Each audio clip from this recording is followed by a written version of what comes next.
La radio du salon de la radio avec Broadcast Associé, Open Radio et Maxillaire. Interview. Moi, ce que je voudrais savoir, c'est comment les élèves arrivent à mettre en pratique ce qu'ils apprennent dans l'école. Ils font de la radio toute la journée, en fait.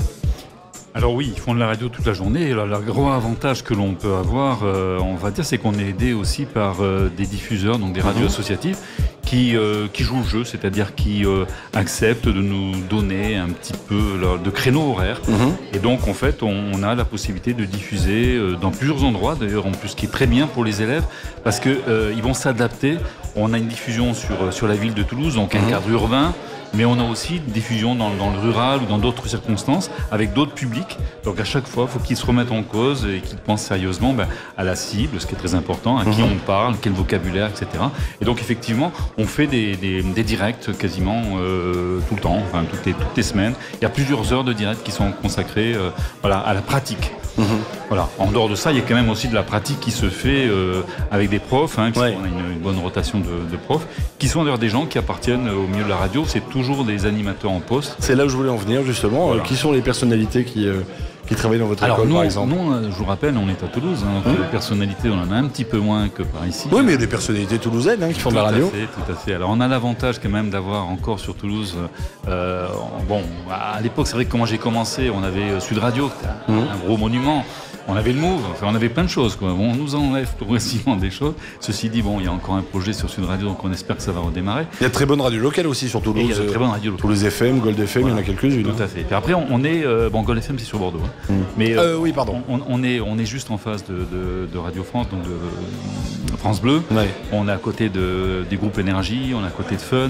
Donc on a énormément de gens qui viennent. Nous, ce qui est important, c'est la pédagogie. Vous pouvez être un super animateur, j'en ai déjà eu embauché, et être très très mauvais au niveau pédagogie. Ça, c'est important.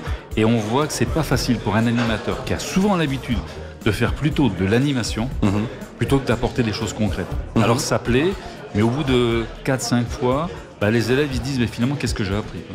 La frontière entre l'animation et le journalisme est de plus en plus fine aujourd'hui, parce qu'en plus on devient un peu tous journalistes grâce à ça, par exemple, quand on restitue une information. Est-ce que ça aussi vous le prenez en compte aujourd'hui? Vous disiez tout à l'heure qu'il faut savoir un peu tout faire finalement. Tout à fait. Alors l'avantage, on forme des gens aussi pour le journalisme. C'est pas notre orientation. Il y a des écoles de journalisme et Dieu sait qu'elles sont nombreuses. Autant sur l'animation, on est peu nombreux. Autant sur le journalisme, il y a énormément de monde. Donc on n'a pas vocation de faire du journalisme. D'accord. Ceci dit, on a quand même des élèves qui finissent en journalisme parce qu'ils connaissent parfaitement le média. Parce que ça suscite une vocation aussi peut-être. Tout à fait. On va donner 2-3 infos pratiques aussi pour vous joindre si on a envie de devenir élève, pourquoi pas. Oui, d'autant que il y a quand même une petite sélection à l'entrée, donc c'est important. Faut être bien habillé, pas avoir de basket. Voilà, si possible. C'est ça. On connaît, la radio généralement c'est toujours ça, c'est cravate obligatoire. Donc non, en fait il faut déjà avoir le bac. Ouais. Ensuite il faut avoir, on va passer, il faut mieux avoir un petit passé quand même dans la radio, c'est bien, montrer qu'on aime ça. Après donc il y a une petite période de test. Et puis si c'est parti, normalement c'est parti sur 2 ans. D'accord. Il y a un site sur lequel on peut en savoir plus ? Bien sûr, tout simplement www.sudformadia.com. Voilà, et vous trouverez là-bas toutes les informations utiles, bien entendu. Merci d'être passé nous voir sur la radio du Salon de la Radio. La radio du Salon de la Radio avec Broadcast Associé, Open Radio et Maxillaire. www.salondelaradio.com.